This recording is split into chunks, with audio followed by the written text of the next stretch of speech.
Thank goodness we are just over 2 hours away. And while the Eagles won Super Bowl 52, the title defense is Super Bowl 59. It just feels different. They're a big favorite to get off to a quick start. Philly favored by 8.5 points, which is the highest for a defending champ in their opener since the Bucs in 2021. And the Cowboys enter the game just a week after trading arguably their best player in Micah Parsons. Now, a closer look at this Eagles roster. It's going to look very similar to their Super Bowl winning roster against the Chiefs in New Orleans. 10 of the 11 offensive players who started last year's Super Bowl are back. The only guy who's gone is the guard, Mekhi Becton, who signed with the Chargers. And as promised, it's great to have the two-time Super Bowl champ, Booger McFarland, here with us. Boog, you've been here before. You understand. Yeah. You won a Super Bowl with the Bucs. You won a Super Bowl with the Colts. Coming back after the celebration and feeling good. Yeah. What stands in the Eagles' way here and trying to get on track and try to repeat this year? Well, first of all, how good is it to have football back? It's great. It's amazing, Kev. The first thing you have to do is forget about last year. Like, last year's over, and it sounds comical, but you got to put it in the past and not think about it. Number one, every team has to establish their identity. What's going to be the identity of this team? Some may think it's going to be Jalen Hurts. It may be A.J. Brown, Devontae Smith, Saquon Barkley. What's going to be the identity of the 2025 Eagles? You have to establish that tonight, because what happened last year doesn't carry over to this year. This is a team that has the best offensive line in football. They want to run the football. So tonight, it's important that they come out, establish Saquon Barkley, establish the run, and dictate to the Cowboys how they want to play. Because we know they want to be physical, they want to own the line of scrimmage, and that starts tonight. And by the way, we've heard it for a week now, coming from the Cowboys' grass. Their run defense isn't that great. And they traded their best player just a week ago, Micah Parsons, shocking the NFL. The impact on something like that, especially losing your best defensive player, maybe one of the best players in the entire league, no longer on this field, adding that juice. How's that going to play out for the Cowboys tonight on this field? They're not going to be better, Kev. And I played alongside great players, Warren Sapp, Derrick Brooks, Simeon Rice. As a role player, I felt better when my stars were on the field with me. That star's not going to be there. He's an impact player. He's not going to be there. So who's going to step up tonight for the Dallas Cowboys?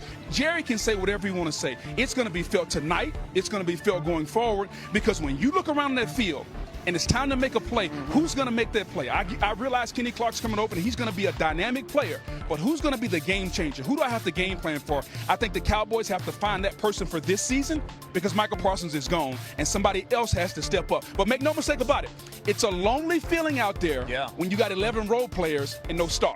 Yep, and they have a new defensive coordinator in Matt Eberflus coming from the Bears, and we will see how that has an impact here specifically as we get you ready for week one and night one of the NFL. Let's go over to the PTI guys, Tony and Mike, with much more in tonight's film.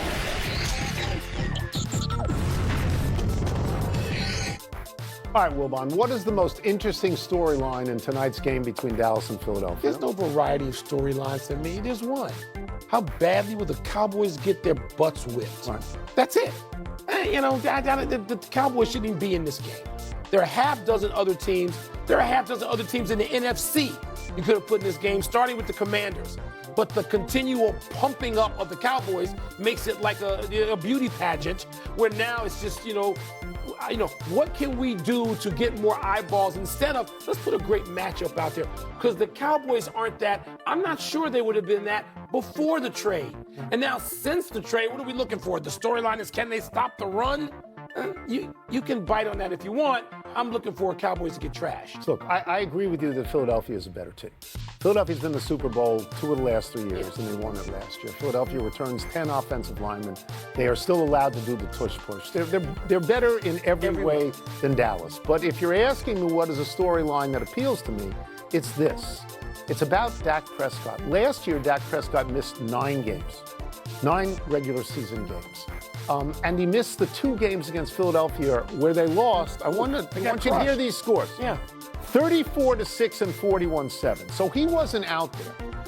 They pay him a lot of money. $60 million. He's got a really good track record in the regular season, 76 and 46. He's 9-4 against the Eagles. So what I'd like to see is he a difference maker in a situation like this? That is intriguing. Okay, but how many points is Dak going to have to hang on the Eagles to win that game? What's it? Give me an over. Give me a number. 24, 28, 30, something like that. How about 35? I don't know. You believe that Dallas's defense can come anywhere close to stopping the Eagles? I don't. No, I'm not disagreeing with you. I'm saying that so Dak can play really well and justify the $60 million, and he's got CD Lamb, he's got Pickens, he's got all that. And what if he won it? And what if he won it? And Jerry will be happy. He'll have another documentary, and we will just spend weeks pumping the Cowboys full of air. Will you? I will. Will you? Okay. That's it. We're done. Jets on Sunday. Lots of excitement over Aaron Rodgers in Pittsburgh, but right now they're looking at a big donut hole on their defensive line, and that's because All-Pro defensive tackle Cam Hayward is not in pads for Thursday's practice. He holds in for a new contract. For much more, we bring in the guy. Happy opening day, Adam Schefter. Give us some updates on guys whose status for Sunday is still up in the air, and start right there with Hayward. Well, Cam Hayward was not at practice today, not dressed. Now, this was supposed to be a rest day, a planned day. This is something that Mike Tomlin has done for Cam Hayward in the past, but it doesn't change the fact that Cam Hayward still has been looking for an adjustment to his contract that hasn't gotten done. And with the regular season opener coming up Sunday against the Jets, this situation bears watching. This is a defensive captain. This is a popular player. This is a productive player. We'll see how this situation resolves itself. Meanwhile, Jacoby Myers wants a raise with the Las Vegas Raiders. The two sides have had some mild discussion. Nothing's gotten done. We'll see if anything can. He's headed into the last year of his current contract. And also, the Raiders had Amari Cooper retire on Thursday as well. So a couple of wide receiver questions have emerged for the Las Vegas Raiders as they get ready to open the season Sunday in New England against Mike Vrabel and the Patriots. Yeah, Jacoby Myers saying this week they're looking at me to see if they want me here. I'm looking at them to see if I want to be here. We're kind of doing the same thing, and we'll see how this all plays out. We did have some news, though, Shefty, this afternoon. The Giants are selling a 10% stake of the team. What more can you tell us? Well, listen, when they initially purchased the team Wellington Mara, he paid between $500 and $2,500, El. Now they've sold a portion of the team, 10% of the team, for about $1 billion. That means this team has been valued at $10 billion, which is way more than the Washington Commanders paid just a few years ago when Josh Harris paid $6.05 billion. The price of these franchises has gone way up, and there's no reason some of these teams aren't willing to consider taking some of that money off the table. So the Mara and Tisch families still retain 90% control of the New York Giants. They've given up 10%, but in return for that 10%, they get back $1 billion, a nice hefty return on the investment that Wellington Mara once made for $500 to between $500 and $2,500 in this team when he initially bought it. Yeah, that's a real nice return on investment. As the rappers like to say, yesterday's prices ain't tonight. 9 running backs to go over 2,000. The reason why those two play a role. That's how you come to work. Yeah. That's how you show up to Jordan work. Mailata, Shorts and a Landon t-shirt. Dickerson, all business and ready to go as the Eagles get ready to open up the season at home against the Cowboys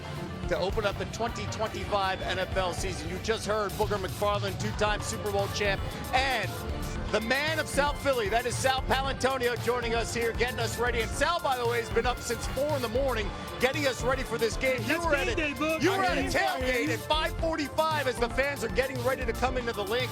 How would you describe the atmosphere here heading into this game tonight? Kevin, you grew up